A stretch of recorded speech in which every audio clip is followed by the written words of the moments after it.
महत्वाची आहे. सध्या राज्यभरात जीबी सिंड्रोमने थैमान घातलंय. राज्यात जीबी सिंड्रोमच्या रुग्णांची संख्या 121 झाली आहे.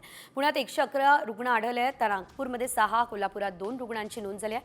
तर सोलापूरमध्ये एका सीए मुलाचा या सिंड्रोमने मृत्यू सुद्धा झाला असल्याचं बघायला मिळत आहे. पुण्यामध्ये 111 रुग्ण आहेत, त्यामधले 17 रुग्ण व्हेंटिलेटरवर असल्याचं देखील कळतंय. नागपूरमध्ये 6 रुग्ण आहे, 1 रुग्ण व्हेंटिलेटरवर आहे, 1 रुग्ण आयसीयू मध्ये उपचार घेतोय. कोल्हापूरमध्ये सुद्धा आता 2 रुग्ण आजच आढळले आहेत. सोलापूरमध्ये 2 संशयित रुग्ण असल्याचं कळत आहे.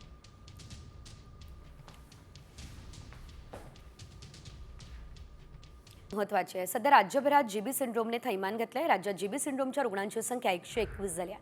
पुण्यात 111 रुग्ण आढळले आहेत, तर नागपूरमध्ये 6, कोल्हापुरात 2 रुग्णांची नोंद झाली आहे. तर सोलापूरमध्ये एका सीए मुलाचा या सिंड्रोमने मृत्यू सुद्धा झाला असल्याचं बघायला मिळत आहे. पुण्यामध्ये 111 रुग्ण आहेत, त्यामधले 17 रुग्ण व्हेंटिलेटरवर असल्याचं देखील कळतंय.